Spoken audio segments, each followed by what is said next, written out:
Nishi, senior IVF specialist from prime IVF Gurgaon. आज हम बात करेंगे ओवुलेशन इंडक्शन के बारे में। जब पेशेंट को हम बोलते हैं कि हम आपका ओवुलेशन इंडक्शन करेंगे तो उसके दिमाग में काफ़ी क्वेश्चंस आ जाते हैं। तो उसी के बारे में मैं आज आपको बताऊंगी कि आपका नेचुरल में क्या होना चाहिए, आईयूआई में कैसे होना चाहिए और आईवीएफ में, और आपको इस समय किन किन बातों का ध्यान रखना है। जब भी कोई पेशेंट हमारे पास आता है तो सबसे पहले हम उसका वर्कअप करते हैं। वर्कअप से मतलब है कि उसकी शादी को कितने साल हो गए हैं, उसके प्री इन्वेस्टिगेशंस की क्या रिपोर्ट्स हैं, उसका अल्ट्रासाउंड कैसा है, उसके हस्बैंड का सीमन एनालिसिस की रिपोर्ट कैसी है, और हम किस तरीके से उसको कंसीव करने में हेल्प कर सकते हैं। तो हमारा सबसे इम्पॉर्टेंट चीज़ होता है कि पेशेंट का वर्कअप करना। अगर पेशेंट की शादी को कम ही साल हुए हैं और उसका सब कुछ नॉर्मल है, हस्बैंड का सीमन एनालिसिस नॉर्मल है, उसकी ट्यूब्स खुली हुई हैं, उसका एएमएच नॉर्मल है और एज कम है, तो हम उससे कहते हैं कि आप अपना या तो नेचुरल ओवुलेशन इंडक्शन कराओ या फिर आईयूआई पे जाओ। अब सबसे पहले हम डिस्कस करते हैं नेचुरल ओवुलेशन इंडक्शन क्या होता है। जब हम पेशेंट का वर्कअप कर लेते हैं, सब कुछ नॉर्मल आता है, तो हम पेशेंट को बोलते हैं कि वो डे 2 पे यानी कि पीरियड के सेकंड डे पे हमारे सेंटर में आए। जब सेंटर में आता है तो हम उसके कुछ ब्लड टेस्ट करते हैं और एक टीवीएस अल्ट्रासाउंड करते हैं। टीवीएस अल्ट्रासाउंड से हमें पता चल जाता है कि उसकी जो ओवरी हैं वो एकदम ठीक है, उसके अंदर एएफसी काउंट है, एंट्रल फॉलिकल काउंट, वो काउंट करते हैं, और वो सब जो फॉलिकल साइज है वो सब इवनली है, छोटे हैं और कोई भी सिस्ट नहीं है, सब बराबर साइज के हैं। तो फिर हम पेशेंट से कहते हैं कि तुम्हारा यूट्रस भी ठीक है, उसमें कोई फाइब्रॉइड पॉलिप या कुछ नहीं है, और आपकी ओवरी भी सही है। हम आपका नेचुरल तरीके से ओवुलेशन इंडक्शन का प्रोसेस करेंगे। तो ये तो आपका डे 2 का स्कैन हो गया, इसको हम बेसल स्कैन भी बोलते हैं। इस समय हम आप कुछ के ब्लड टेस्ट कराते हैं, जैसे कि AMH, FSH, LH, thyroid, prolactin. इन सब पे भी हमारा जो ओवुलेशन इंडक्शन डिपेंड करता है। इसके बाद हम उसको 5 डेज के लिए ओवुलेशन इंडक्शन की दवाई देते हैं, जो क्लोम्बिफिन भी हो सकती है, लैक्टोज भी हो सकती है। वो डिपेंड करता है कि उसकी किस तरह का एएमएच है, किस तरह के फॉलिकल्स हैं। उसके बाद कई बार हम देखते हैं कि उसके अगर एग का हमें लग रहा है कि पिछली साइकिल में उसके इन मेडिसिन से जो हम 5 डेज की ओवुलेशन इंडक्शन की दवाई दी है, उनसे अगर एग नहीं बनते हैं, तो हम क्या करते हैं 6, 7, 8 डेज पे इंजेक्टेबल गोनेडोट्रोफिन यानी कि एफएसएच या एचएमजी।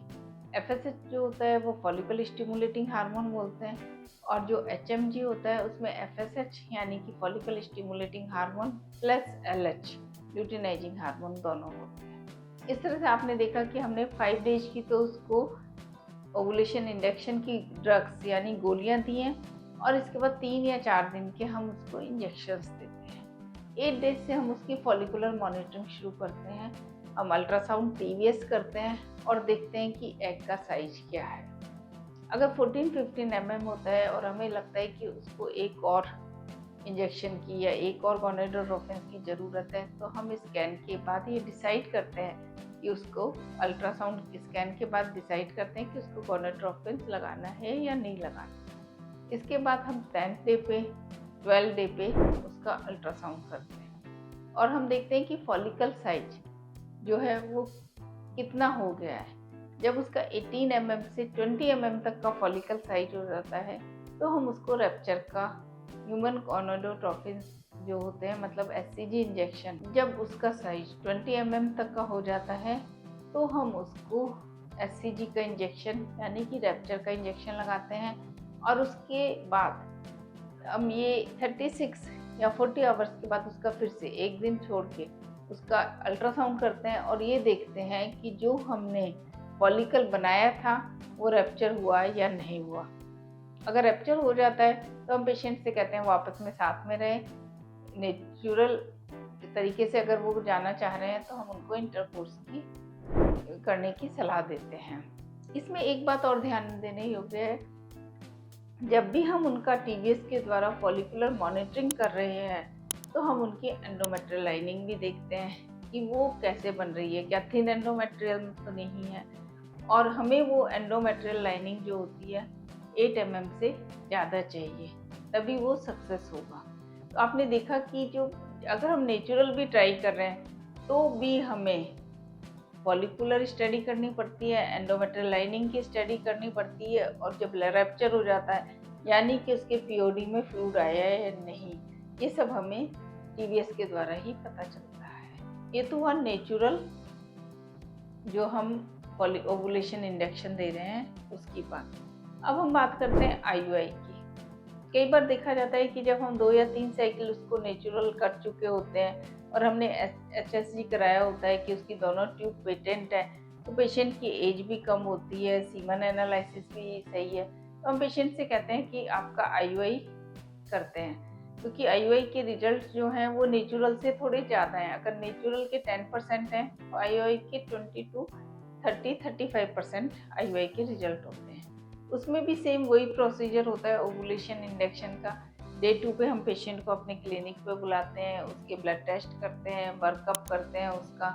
इसके अलावा उसका टीवीएस यानी कि ट्रांसवेजाइनल अल्ट्रासाउंड करते हैं। अगर हमें सब कुछ सही लगता है कि ओवरी में कोई सिस्ट नहीं है, यूट्रस भी ठीक है, तो इसके बाद हम उसका वही या तो हम सीधा ही उसको गोनेडोट्रोपिन इंजेक्शन से शुरू कर देते हैं, यानी कि HMG या FSH के इंजेक्शंस देते हैं। डेली वो इंजेक्शंस लगाते हैं जब तक कि उसका एग का साइज जो होता है या फॉलिकल का साइज 20 mm तक ना आ जाए।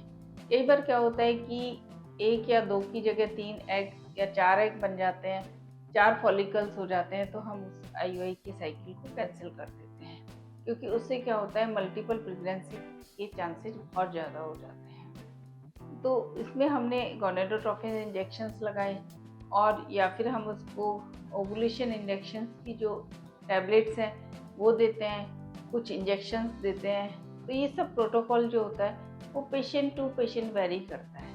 कुछ में तो केवल आप अगर ड्रग्स ही दे रहे हैं, 5 दिन की टैबलेट्स ही दे रहे हैं, उससे भी अच्छे फॉलिकल्स बन जाते हैं। कुछ में हमें ड्रग्स प्लस गोनेडोट्रोपिन यानी कि ड्रग्स टैबलेट्स प्लस इंजेक्शन दोनों देने पड़ते हैं, और कुछ में हमें केवल इंजेक्शंस देने पड़ते हैं। ये सब पेशेंट की हार्मोनल टीवीएस और उसकी पूरी जो वर्कअप किया है उस पर उसका प्रोटोकॉल डिपेंड करता है।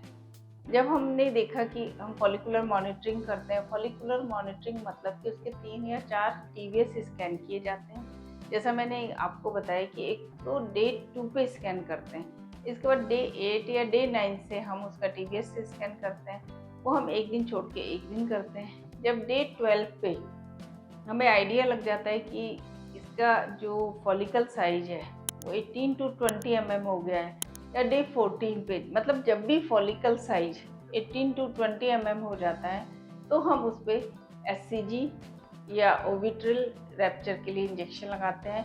उसके 36 या 40 आवर्स बाद या एक दिन, मतलब कि एक दिन छोड़ के हम उसको अपने क्लिनिक में बुलाते हैं, और इसके बाद पेशेंट के जो हस्बैंड है उसका स्पर्म लेके उसको वॉश करते हैं और आईयूआई करते हैं। मैंने एक और वीडियो में आईयूआई के बारे में सारा समझाया हुआ है कि किस तरह से अगर हम आईयूआई में ध्यान रखें तो हमारी अच्छी सक्सेस रेट आ सकती है। तो ये तो हुआ नेचुरल आईयूआई की बात। अब हम सबसे इम्पॉर्टेंट यानी कि आईवीएफ में ओवुलेशन इंजेक्शन कैसे करते हैं। जैसे मैंने आपको दोनों में बताया वही होता है कि डे 2 पे हम वही फॉलिकुलर स्टडी करके उसके सारे हार्मोनल टेस्ट कराते हैं, और इसके बाद इसमें आपको 3 या 4 विजिट मेरे हॉस्पिटल्स में करनी पड़ती हैं, और डे 2 पे ही हम उसके इंजेक्शन शुरू करते हैं, गोनेडोट्रोपिन उसके शुरू करते हैं। डे 4 या 5 पे हम फिर से उसका स्कैन करते हैं, और उसके हिसाब से उसका प्रोटोकॉल कि वो लॉन्ग प्रोटोकॉल पे है, शॉर्ट प्रोटोकॉल पे, एंटागोनिस्ट प्रोटोकॉल पे,